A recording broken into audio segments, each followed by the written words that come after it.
everybody. I'm about 3 minutes before the beginning of the hour, so to me that's late because I want to be 5 minutes early. So if you'll give me a minute, I'm gonna let everybody start coming in, and I'm gonna get my notes squared away for the day. Then I gotta check the audio, make sure we're all good. My audio was very bad last week, so I'm hoping I will fix that this week. Get my mic up here. Oh, I'm moving the camera. Yeah, it's okay. It works. Okay. Let me get back to the chat so I can see where y'all are. Morning, Stephanie. How are you doing? All right, now I'm going to check the audio on my phone, so y'all hang in there with me. Okay, audio sounds good. Audio's good. Oh my goodness, everybody's here. Morning, Brother Rick. Morning, everybody. Hey, Pam. Hey, Robin. Hey, Nita. Wow, we got the whole crew. Y'all coming in here. Oh, this is driving me crazy. All right, let's get all squared away. So, usually on these chats, same thing happens every time. I will think, I don't know what I'm going to talk about. Maybe we'll just chat about random things, and I'll see what they have to say. And then inevitably on the morning of the chat, I wake up, and it's like the moment I wake up, the Father just starts downloading all this data and information. And so I end up with pages of notes that I have to read from to remember to talk about everything I need to talk about, which is not my preference. I like to just have it kind of memorized. But y'all always show me so much grace. So let's see. Hey, Joy. Hey, Donna. I got to try to call you later today. Oh, wow. It says I can add graphics to my live video. Now I just have to come up with graphics. I printed this off this morning. The Hebrew versus Greek mindset. This is always something I'm trying to keep in mind with myself. I think it's something that we struggle with a lot until we realize we're struggling with it, and then we struggle with it more, but it becomes a more fruitful struggle. This is what I call my battle book. And I'm hoping to do, Elisa and I are going to do a show, a Narrow Path Living show, talking about what's in that and how we use it. And morning, everybody. Oh, when somebody was asking if I do anything other than t-shirts in the shirt shop, and they were specifically requesting a tote bag or something. So I have got this in. It's got a nice long strap with that good webbed cotton, and it's double-sided. It's a nice thick tote bag. So I'm going to put that in the t-shirt shop later today. I like it because you can put it over your shoulder. If anybody's interested, I'm doing that. I do have a t-shirt shop. I have the link probably above this video. It should be. And all of my shirts are printed and fulfilled through Amazon, and I have them marked up $2 each. And that just helps go towards site costs, hosting costs, podcast costs, hosting, that kind of thing. So I have we have a lot of expenses each month, which we are really excited and thankful that the Father provides for us. So that's what we put our money towards, and this just is a little bit to kind of help out with that. We go in a deficit every month, and we are grateful for that opportunity. So we do not make money on seeking scripture, and not that there's anything wrong with people who make money on their ministry. I think a worker deserves their wages, but the Father made a way for me to retire and do this full time. And our hope is that, well, it's not our hope, our plan. When Ricky retires, he's going to join me here. So Ricky has about 8 more years, but I'm the optimist. I like to think of it as like 7 3/4. The kids quickly learned when they were little, when we were on a trip and you wondered how much longer was left, depending on what you wanted to know, that was which parent you asked. Because Ricky will give you like the exact time. He'll say, we've got about 5 hours and 40 minutes. And I would say, oh, we just got barely over 5 hours. So different ways of looking at it. Ricky's more the realist, and I try to find a way to encourage with all my answers. Okay, let's see. I think we're good here. All right, so I am going to go ahead and start. See, Donna, I knew you would. Yes. I'm trying to read some of these comments real quick. Everything for men, Ron. Most of the t-shirts, well, all the t-shirts are offered in men's sizing, women's sizing. I call the men's sizing, it's more of a unisex sizing, and that's what I always wear because I don't like the fittedness of the women's shirts.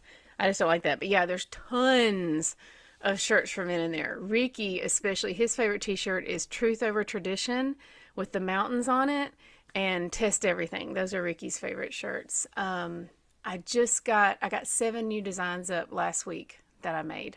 So yeah, they're all, I think there's like one shirt that says Shalom Sisters. That's the only shirt I wouldn't recommend for men because you'd look funny in that.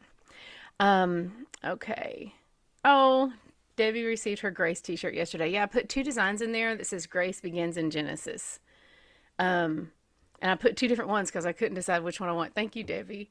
Okay, so let me go into what we're going to talk about today. Just kind of a brief overview. Today, we are going to discuss a little bit of Passover because we went over the feast today in our readings, and the next biblical feast that's coming up is Passover.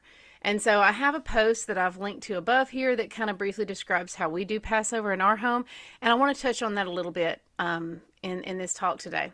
I have a few things I need to talk about before I get to that, though.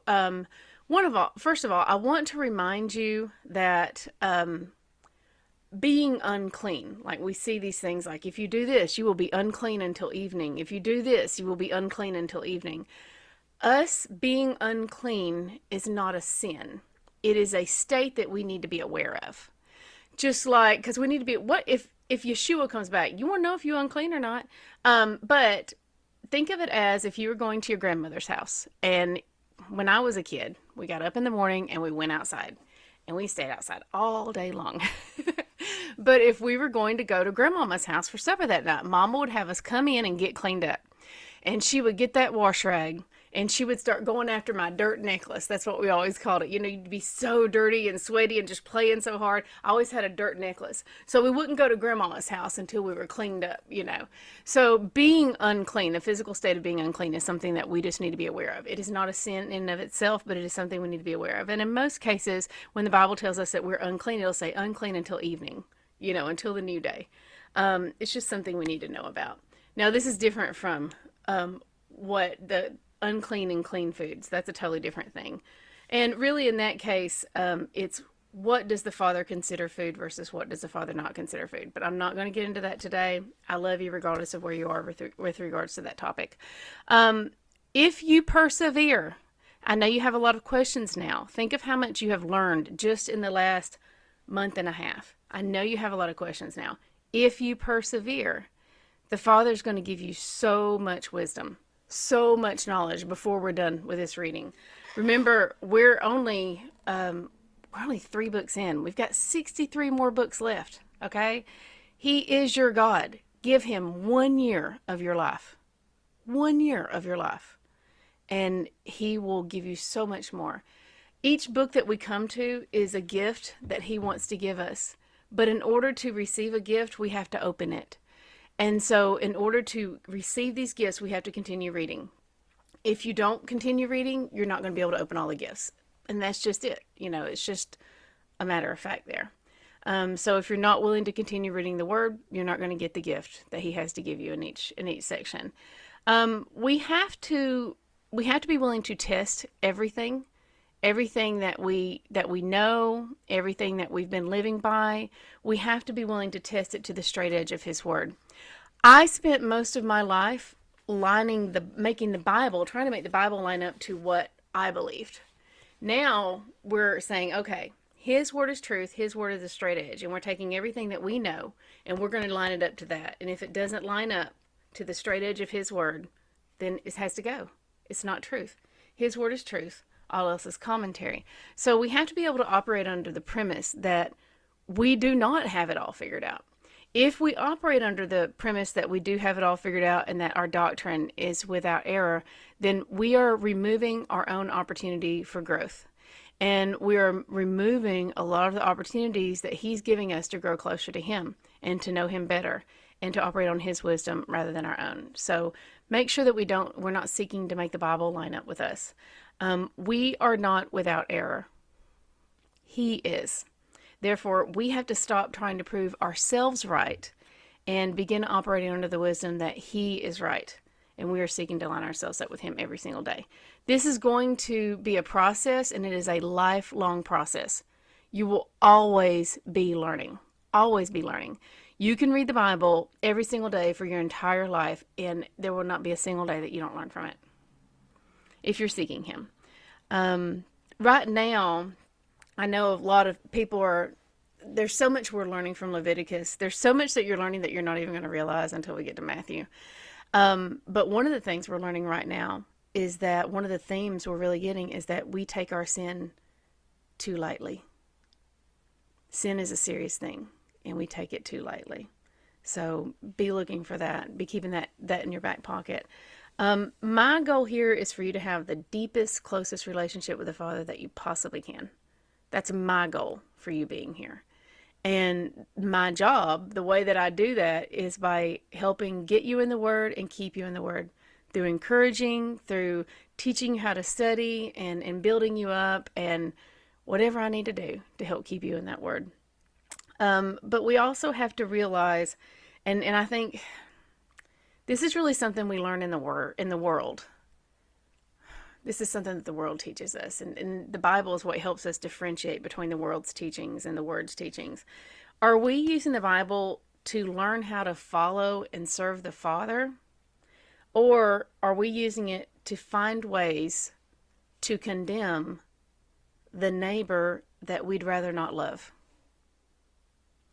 This is something that a lot of us struggle with when we first start, especially at this point. Like, there's things in Leviticus that we read and we're like, wait a minute, that can't apply to me. I mean, I don't want to apply that to me. That's got to be for other people. But then the very next chapter, we see a verse that we like to use to condemn other people for whatever reason, and we sure do cling to that real fast. So we need to be careful about that. We need to be mindful about that. He knows our hearts. And in most cases, when we're coming from the world, in most cases, the phrase that He knows our hearts should not bring us any comfort. It should be something that it's a very sobering thought. So I want to encourage you also, don't be comparing your walk to somebody else. Don't be judging somebody else's walk. The Bible is meant to be a mirror in which we see ourselves, not a magnifying glass with which to examine others. You know that there's this little video of this little kid, and they said, "You worry about yourself." The parent was trying to seatbelt him, and they're like, "Worry about yourself, worry about yourself." And that reminds me, of the thing I was explaining this metaphor to Katie this week, like how we apply it to our lives. When you're in an airplane, they tell you if the oxygen masks drop, you have to put your own oxygen mask on first before you can help others. And Katie's like, "Well, why? Why wouldn't you want to put it on your kid first, And I said, well, if you wait and try to get it on other people first, the oxygen could get so low that you actually pass out. And if you haven't gotten on them first, then both of y'all are in trouble now. So if you put it on yourselves first, they can wait a little while, a few moments while you get your mask on. They'll be okay because that oxygen's coming for them. Because you're equipping yourselves first so that you can help others. This is exactly what we're doing in the Word as well. We have to get our own lives in order. We have to equip ourselves with the knowledge. We have to open up that access to the Father's wisdom before we're able to help others. So a lot of people at this point in reading the Word are still trying to apply it to everybody else. And that is a problem. That is a big problem. We have to apply it to ourselves first. Otherwise, we are in absolutely no position to help anyone else. So I want to read something that I wrote on Facebook this week, which, by the way, if you would like, I do have a Seeking Scripture page on Facebook, but I don't post there. I use that Seeking Scripture page to post within the group. So that's how you'll see like the daily readings are posted from Seeking Scripture. But I post on my personal profile. And if you would like to follow me there, absolutely welcome you to do that. I try to keep it mostly biblical. Every now and then I'll post a picture of me and Ricky, something, a little tidbit from my life, but I try to keep it mostly biblical because why would I give you my words when the Father's when I have access to the Father's. Now, this is something that I posted this week, but it's kind of sharing my walk and some wisdom that the Father's taught me. Okay, I'll just read the whole thing. I'm almost 50 now. I'm declaring almost 50 to be my official age. And so I'm claiming the privilege of a matriarch, and I'm going to share some things I've learned here. At times, while walking out your faith, your flesh will tempt you to look down on others who are not walking out their faith as you are. Don't give in to the flesh. Love them instead. The Father may give you a new bit of wisdom that leaves you excited, as it should. But then your flesh will tempt you to look at others without that wisdom as lesser in some way. Don't give in to the flesh. Love them instead. After having lived decades thinking you're living according to the Word and then actually reading it and realizing that you're not, with the Father's help, you will then seek to line your life up to the Word, which will inevitably bring about some changes. You may be tempted to look at others who are where you were just 5 spiritual minutes ago and think that you are more advanced than them. At this point, many of us will even go on a mini speaking tour and explain to everyone how wrong they are in light of how right we are. Guess what? You're still wrong, just in ways the Father hasn't shown you yet. The reason you have yet to be shown is because our Father is a merciful God, and refining is a process, not a single step. So here's the deal. At no point in our life will any of us be 100% right. That privilege belongs solely to the Father. At no point in our life will any of us have ever advanced to the level of being able to endow upon ourselves the rights and privileges of our Messiah.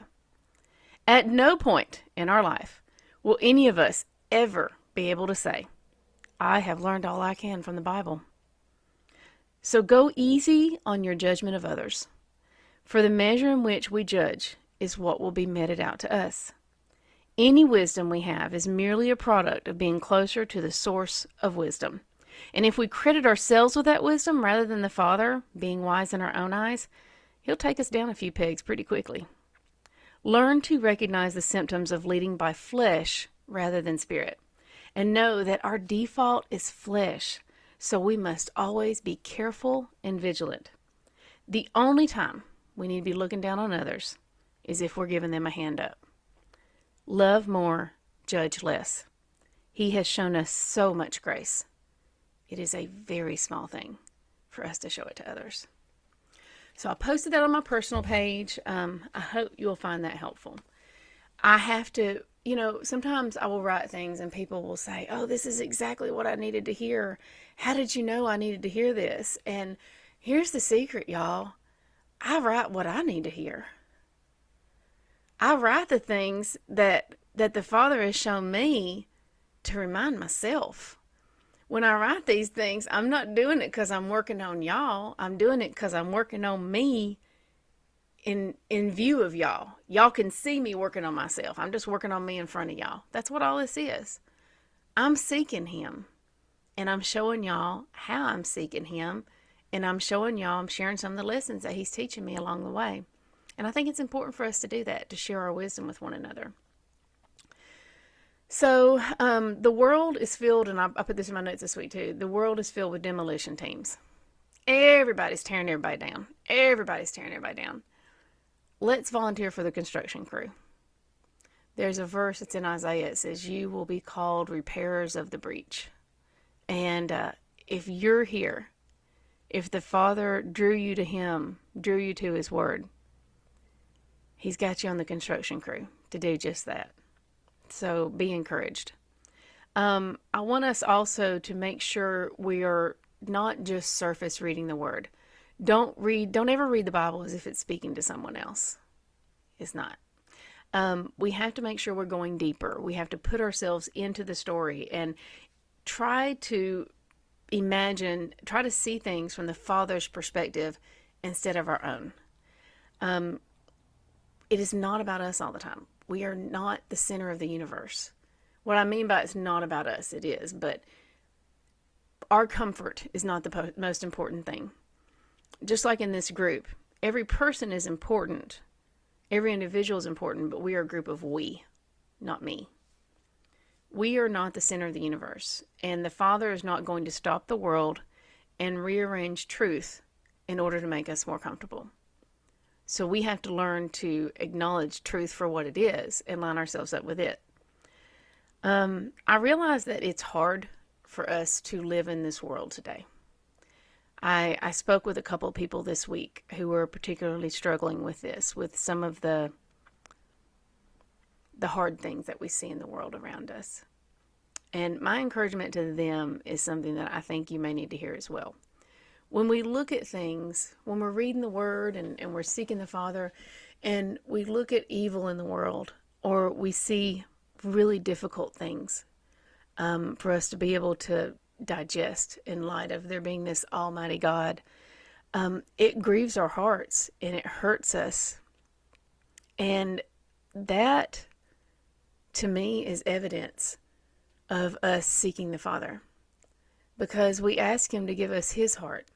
So when we see things in the world that grieve us, we need to take a moment and ask ourselves, is this grieving us because it also grieves Him? Because a lot of times it is. A lot of times we see these painful things and we ask the Father, it hurts us so bad, and we'll just rail against Him. We have to realize that grief we're feeling, that pain we're feeling, that's our Father's heart within us. He never meant for it to be this way. I truly believe, I really believe that if just those who call themselves by His name, if just those who claim to be following the Father were to actually do that, were to actually live their life, line it up with His Word, and live according to His Word, y'all, we would change the world by sunset. We would be making world news by sunset if His people just align themselves with His Word. Just a little thing. But in large part, we've abandoned Him. And He tells us, return to me and I'll return to you. And that's what we're doing. That's what we're here doing. We're saying, Father, I want to follow you. I want to be faithful. Show me how. The good news is, there is a book. So we're reading it. Don't feel hurried or rushed, like you have to learn everything right now. The Father teaches us in layers, and we're working on His timeline now. Okay? Give yourself the year. Give yourself the year. So now, let me see where we are with comments, if there's anything I'm just majorly missing. Oh, good. See, y'all handle all these things. Y'all talk to each other. I love this. Yeah, oh, these are great comments. Thank you. All right, I will get back to these in a little bit. I also want to show you, in light of what I'm talking about, this is my He Would Love Them First shirt. Read your Bible. That's the answer to what would Yeshua do? He would love them first. So let's talk about the feast. First of all, when we're reading about the feast, we come to a pivotal point and a decision that must be made. And I think we need to acknowledge this decision, because a lot of us haven't thought of it this clearly. Matt Adams was posting today about how the Father just speaks to him very bluntly and straight, and that's how He speaks to me as well. So I tend to, I try to be soft with y'all because I love you, and I don't want you to feel like I'm judging you, because I'm not.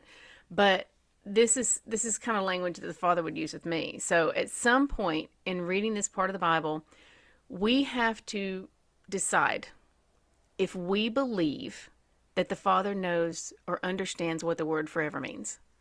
Because most of my life, I treated Him as if He didn't know what that word meant. So once we get to the point where we decide, if you get to the point where you decide, yes, when the Father uses a word like forever, He understands the concept of what forever is. Then we have to examine His feast from a different standpoint. We also actually read the word, and we see that no point in the word does the Father call them Jewish feast. At this point, the tribe of Judah is not even a dominant tribe yet. It's 12 tribes. He says, these are my feast. And that's why they're important to us, because they're important to Him. They're my feast. So with all that in mind, if you are interested in keeping the Passover this year, I want to talk very briefly on that. I'm not going to go into deep detail, because I have an article that I've linked to. I want to encourage you, when it comes to keeping the feast, to keep it simple. You know, the Father's ways are simple, but we complicate everything. And I want to tell you a little more about what I do. So a lot of people, when they think of Passover, they immediately think of like a full Seder, and that's fine. That's a tradition, and it's a beautiful tradition. We establish traditions as ways of helping us remember the Father and helping us honor Him, and that's a great thing.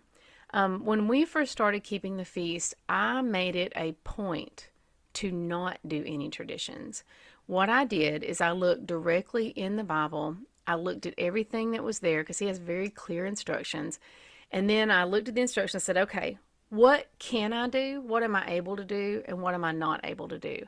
In light of where we live in the United States, in light of where we are in history, where there not being a temple, Levitical priesthood, in light of, Messiah, what can I do? What can't I do?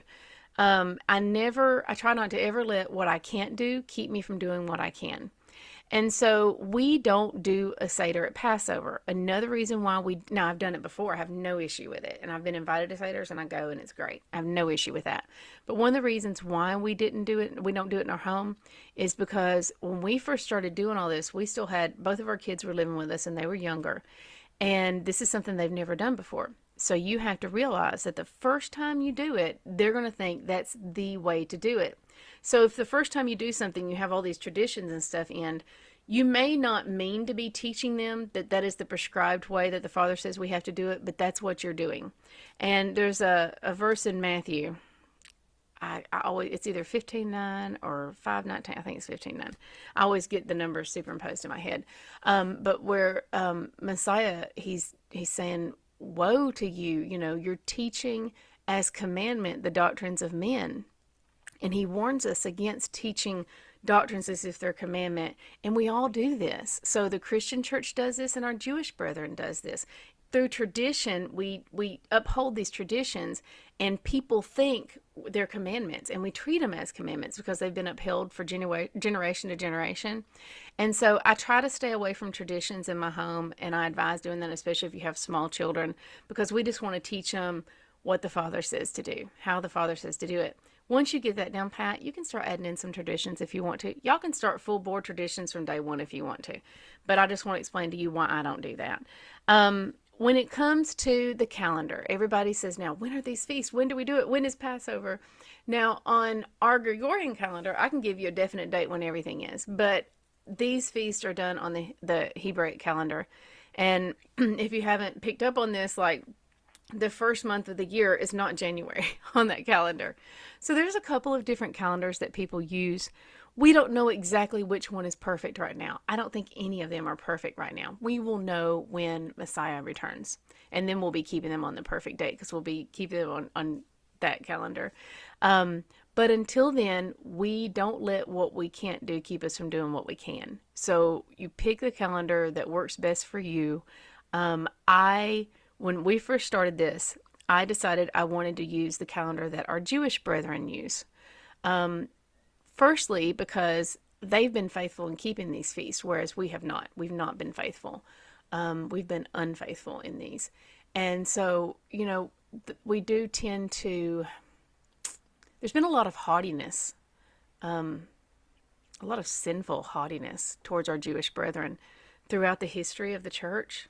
And I am grateful for an opportunity to practice some humility and to defer to them since they've been faithful to these. So I go by their calendar. Another way, if you decide to use this calendar, all you gotta do is Google Passover 2022, and that's the date that comes up. It's on their calendar.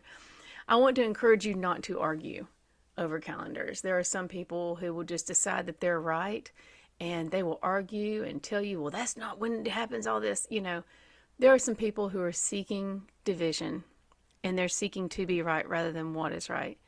And one of the accolades given to Moses is that he was the most humble man of his time. And we look at Messiah, the King of the universe, and he humbled himself time and again, time and again. He chose humility. So I try to choose humility. He has been faithful to us, and now it's time for us to be faithful to him. So whatever calendar you use, whatever calendar you choose, I'm grateful, and I have no issue with that. Sometimes people will actually try to argue calendars with me, and you're just not going to get anywhere because I'm I see no reason to argue over this. So I want to encourage you. We need, the world teaches us to focus on everything that divides us because it's seeking to divide us further. But what's the Father doing? The Father's brought us all together here from so many different walks, and He has shown us how beautiful it is for us to come together. We come together from all these different walks, and He fills us with His peace. And we know what it feels like to have His hand on our lives and on our hearts and on our minds, and how lovely it is for brothers to dwell together in unity. So He's brought us together. I'm not dividing. I'm not seeking any division there. I am seeking to learn from the beautiful diversity that the Father has put here, because we all have something we can learn from one another if we humble ourselves. And we all have encouragement that we can give one another. We need one another, y'all. We need one another. None of us can do this alone. He is always with us, but the fact that He's given us this community, that's a great blessing that we definitely don't need to forsake. And we need to look to ways that we can contribute as well. One of the things that I love so much about this group this year, every group is different. If any of you are teachers, if you've ever been a teacher or known a teacher, hang in there with me. You know that teachers will tell you that every year their classroom is entirely different because you get this whole new class. You don't know how the year's going to go. So we've been doing this for several years now. And I have to tell you, this community, it just warms my heart so much to see how this community, how quickly we came together, how easily it was for us to love one another despite differences. I just see the Father's hand moving so rapidly. Every year He has moved more and more rapidly within the group, but this year, this is just next level. I've never seen anything like it. So I love how our old timers have come in and they're answering questions, they're helping, they're encouraging, and then even I see new people immediately do the same thing, work encouraging one another and helping and answering questions and stuff. And it's just been so encouraging to me. So, I've only done 30 minutes and I'm done with everything on my list now. So now we can chat. Let me go see. Let me go see what we're doing here. I'm going to see what everybody's saying. Hang in there with me. Somebody remind me I need to clean off my computer later because it says that my disk is almost full. Okay, Rachel says we celebrated Passover for the first time last year. It was amazing, and we'll be keeping it every year from now on. If you're thinking about keeping Passover for the first time, I want to encourage you to jump in and do it. And listen, don't think you have to know everything to do perfectly before you start it, because the key is Hezekiah's Passover.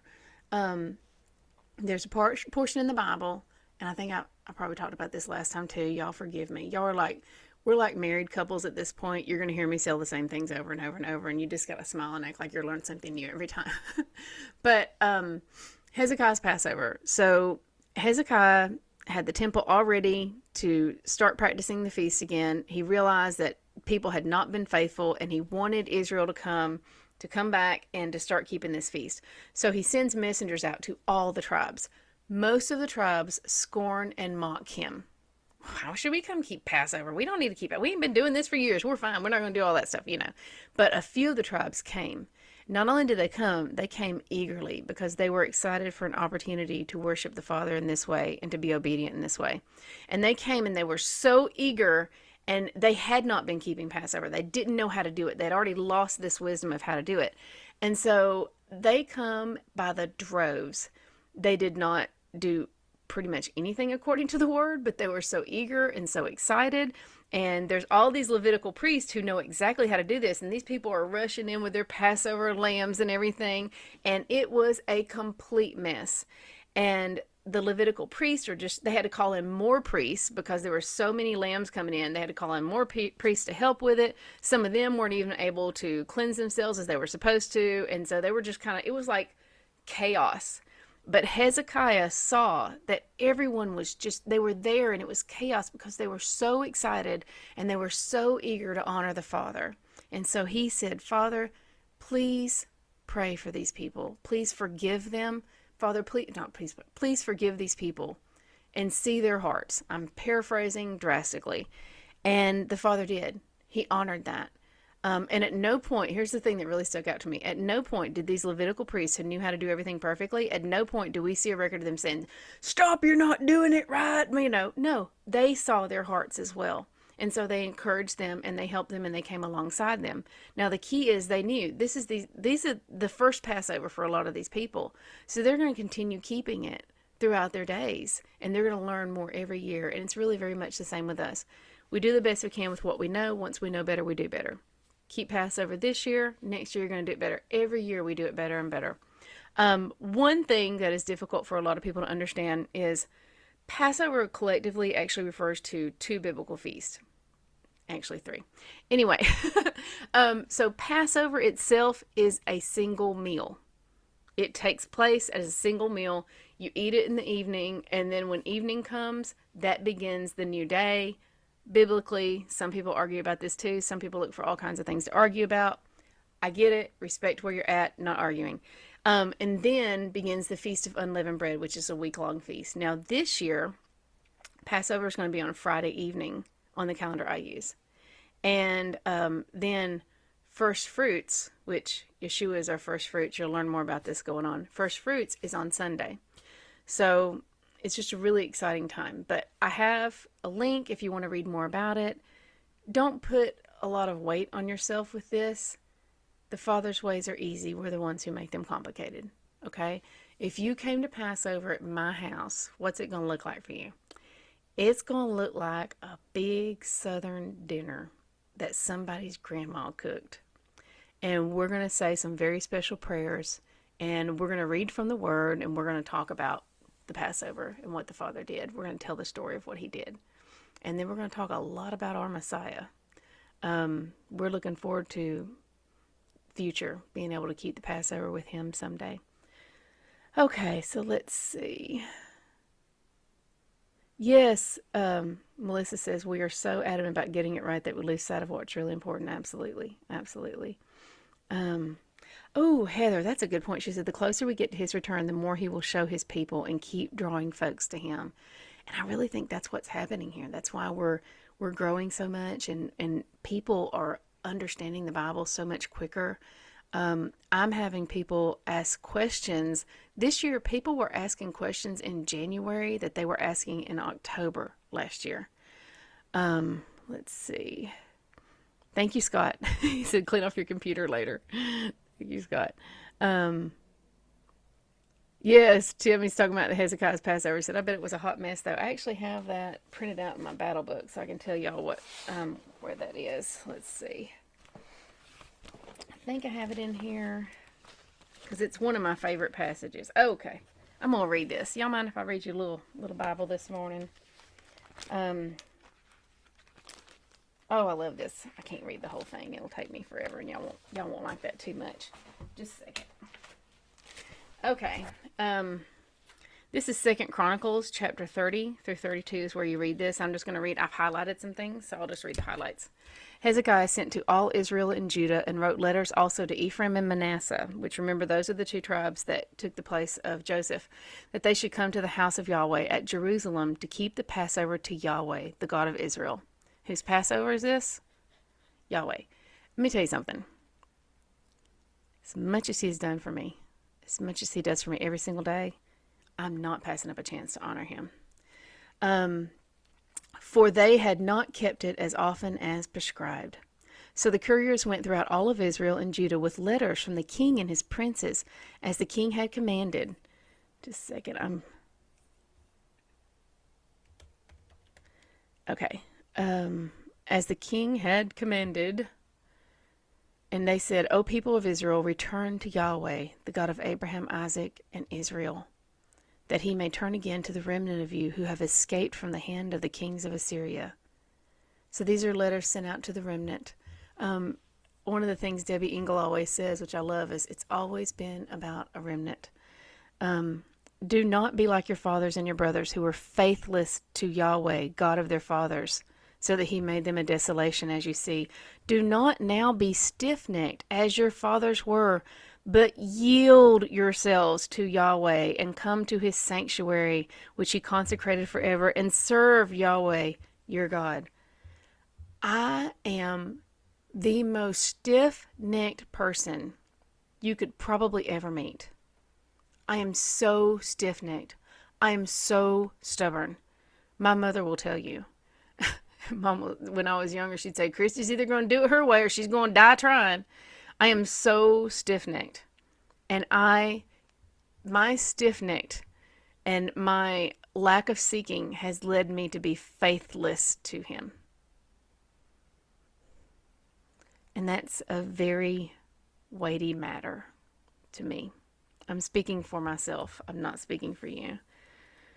God, Yahweh your God is gracious and merciful and will not turn his face from you if you return to him. Now this is a promise, and we're going to see this promise fulfilled, because this is what he told them. So they're going to come in. They have no idea what they're doing. They're doing it all wrong. But Yahweh your God is gracious and merciful and will not turn his face away from you if you return to him.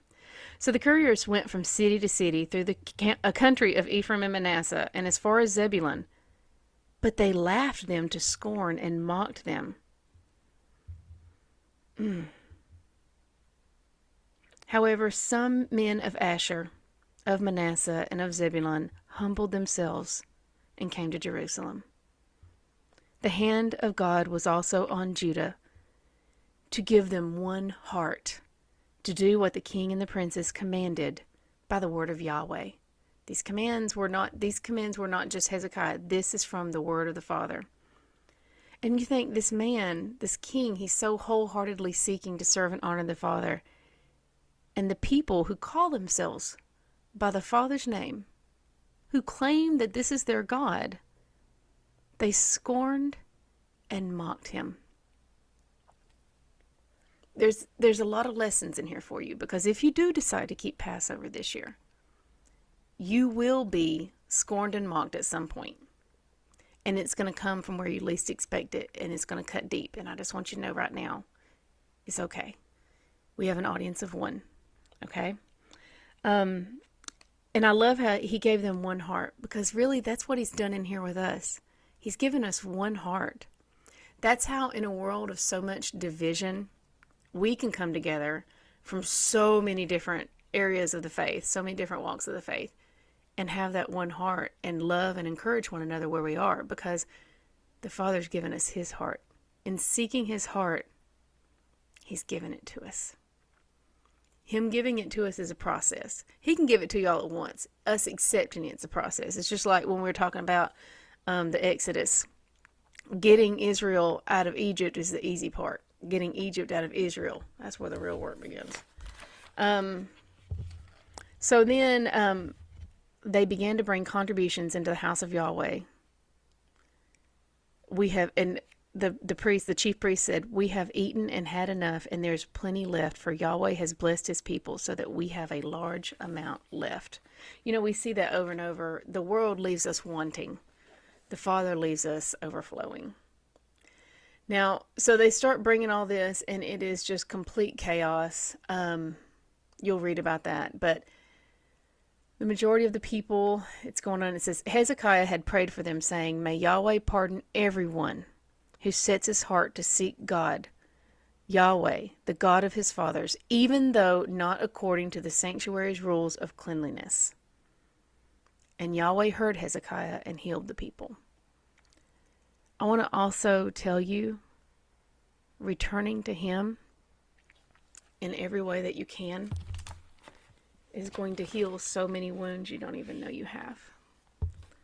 The world has been cutting us apart since we first entered it. And he's going to heal you. He is going to heal you. I love that 32:1 reads, after these things and these acts of faithfulness. That's what this is. It is an act of faithfulness.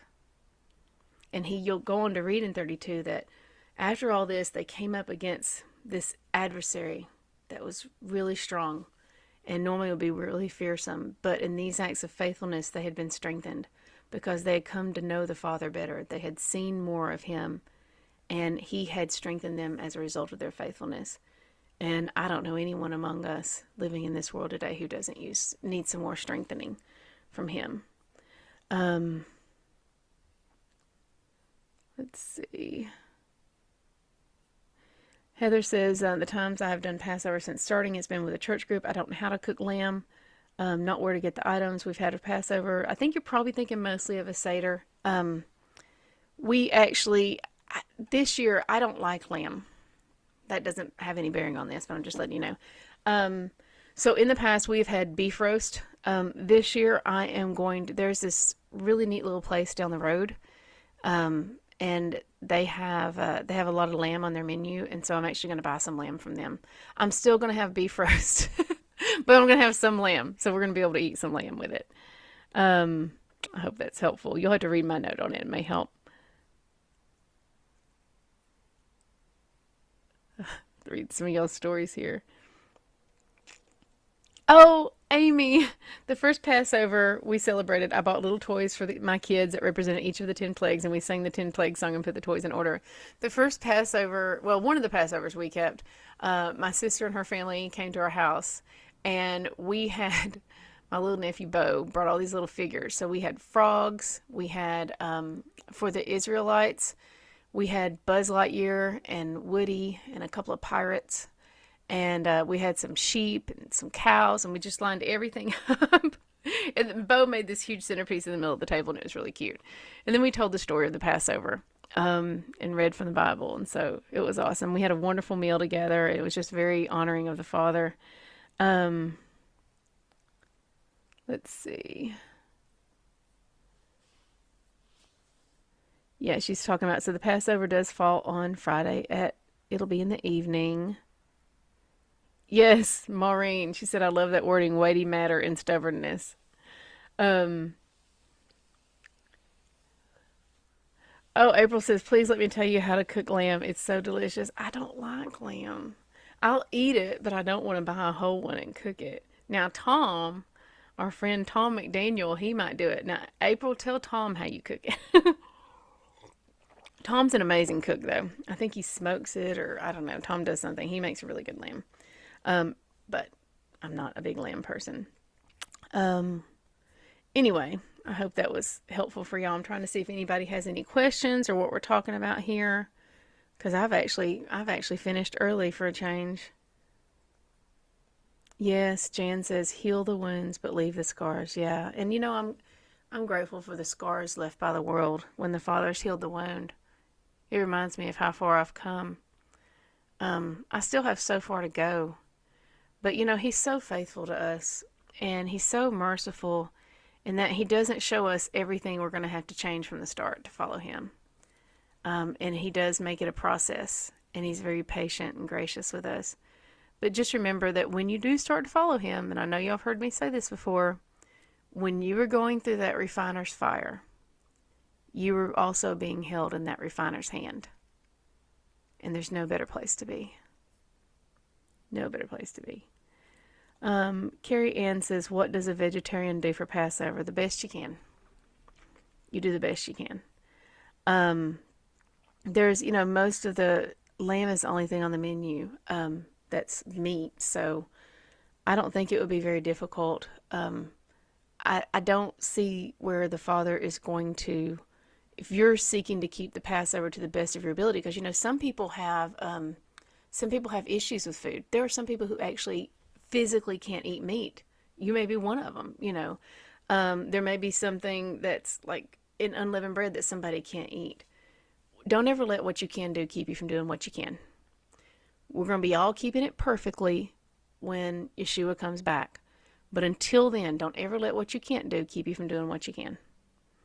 Oh, yes. Philip says our first Passover, we put a red ribbon over each door to represent the blood. I have a big thing of red fabric, and we hang it over our front door, which there was a big, 2 years ago, there was a big movement of all these Christians hanging that over their front door, but they didn't keep Passover. And I felt like it was like, oh, we're almost there. But it was really kind of a missed opportunity. But maybe that was the first step. I try to look at all these things. I try to examine, what's the Father doing here? Maybe that's the first step.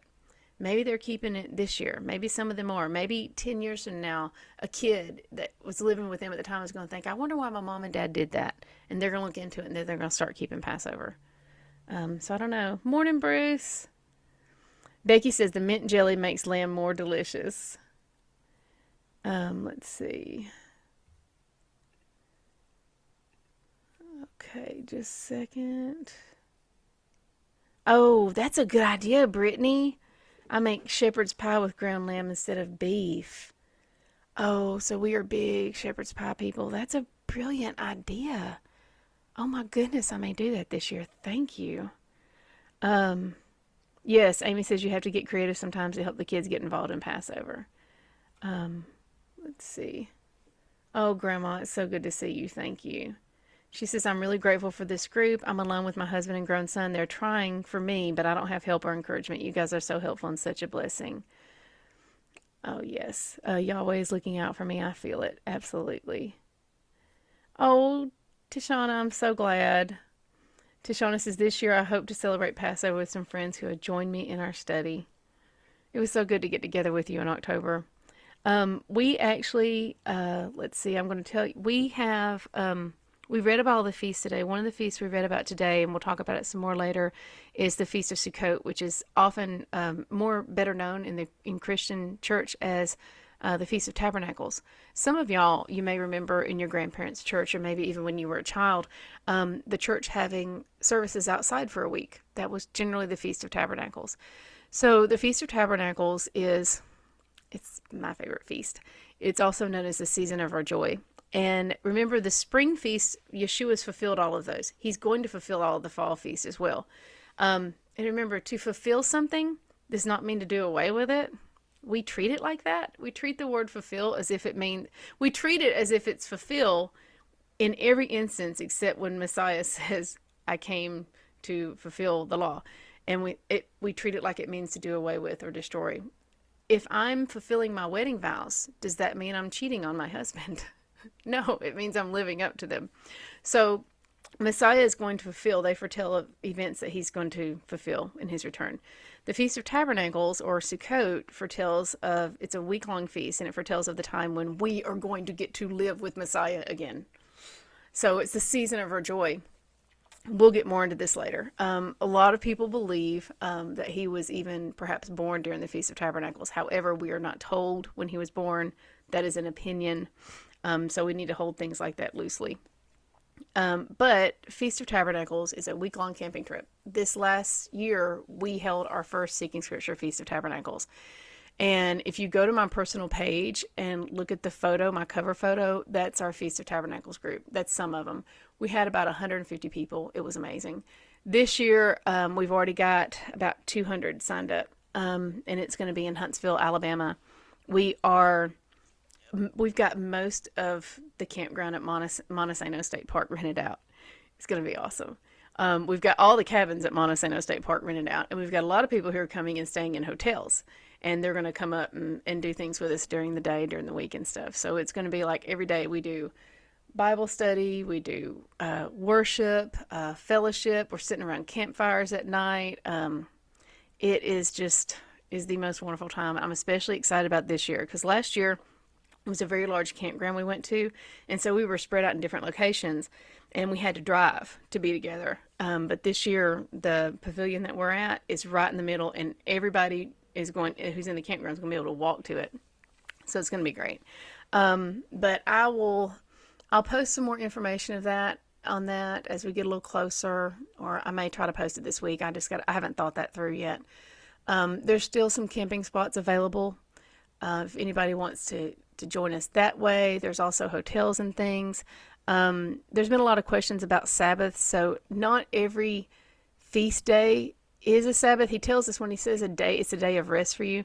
During Sukkot, there are 2 Sabbaths that take place during Sukkot. So the rest of the time, we can do a lot of things. So we're actually going to have one day where whoever wants to goes to the Space Museum in Huntsville, and we're going to have one day where we all go to the Cook Science Museum. We're going to be doing some different crafts and things and just learning from each other.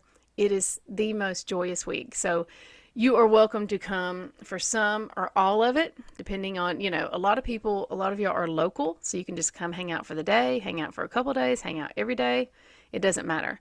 I will try to do, I think this year I'll try to do some live video from it. We'll see. But it is the most wonderful time of the year. We absolutely love it. Once you've kept Sukkot, oh my goodness. Anyway, we went to Gunnersville last year to the state park there for Sukkot with our group. This year it's in Mobile, so I believe we'll have a drive. We live in Arab, close to Huntsville. You can tell I'm from Alabama. If any of y'all read this who ain't from Alabama, you read that as Arab. It's Arab, Alabama. Yeah, Scott Bland, don't pay any mind to the obnoxious shofar blowers. Oh, y'all are so funny. I love y'all so much. And I want to thank y'all for all the grace, patience, and kindness that you show to me. I really, really appreciate it. I know that I am a very small part of your life, but you are a very big part of ours. Our whole family, y'all are a very big part of our lives. And every day when Ricky gets off work, he'll say, "How's the fellowship doing? How's everybody doing?" And we talk about y'all all the time. Your family. You're this big family. Katie will say, "How's everybody doing in the fellowship? How's that lady that you were praying for? How's that man that was doing, and you're praying for him, and how's everybody doing?" And so you're just a really big part of our lives. And I don't take that lightly. I don't take the blessing of what you are and to us, and the blessing of me being able to be here with you, and the blessing of us being able to serve the Father together. I don't take that lightly. It is one of the great blessings of my life, and I remain forever aware and very grateful of it at all times. I'm going to close down here soon. Ricky is, so this started out as my recording place, but now it's Ricky's office as well. So he's downstairs working for a little bit right now, and he's probably going to start going back into the office next month, at least some of the time. So I'll have more access to this, and I can do more videos and things if they're needed. Sometimes I think it's best y'all just not have to see my face for a while. I don't want to distract you from the important stuff. So hopefully that'll get better. But I want y'all to know that I love you. And I want to read our prayer for the fellowship as we close out here, because I think it's a good reminder for all of us as well. This is a prayer I wrote for the fellowship. Oh, is this the right one? I don't think I have the right one, y'all. Let me look on my computer here. Hang in there with me. I uploaded it somewhere. Organization is not my spiritual gift. Let's see. Okay, it's coming. Okay.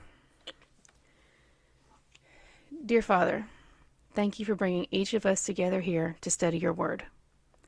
As we seek you in this endeavor and throughout our lives, please press upon us the humility to see the shortcoming in ourselves and to recognize daily our need for you. Help us to consider others higher than ourselves, lest we follow the world in considering ourselves higher than others. Help us to love and encourage one another as we seek to grow closer to you. Please guide us with your Spirit whenever we see a brother or sister struggling, seeking, and searching for you, allowing us to see one another as you see us and love one another as you love us. Father, teach us to value our differences, recognizing that just because someone isn't in our image does not make them any less in your image. Help us to be mindful of the fact that you have blessed each of us with an individual journey to you. And though there is only one path, each of us will inevitably walk that path differently. No two people will have the same gait, speed, or needs along the way. Therefore, we humbly ask that you equip us with words, strength, and peace to encourage all of our brethren, as only you can see what we need in the moment. Father, thank you for the great honor of having a purpose in your plan. Thank you for the gift of your word and for allowing us to serve you and know you. Father, please bless the members of this Bible study and guide our conversations that we may come together in love, joy, peace, patience, kindness, generosity, faithfulness, gentleness, and self-control. to bring further honor and glory to your name. In your Son, Jesus Yeshua's name we pray. Amen. Amen. I love y'all. Have a good day. I'm going to shut everything down, go downstairs, and I'll read some of your comments, and then I've got a lot of work to get done.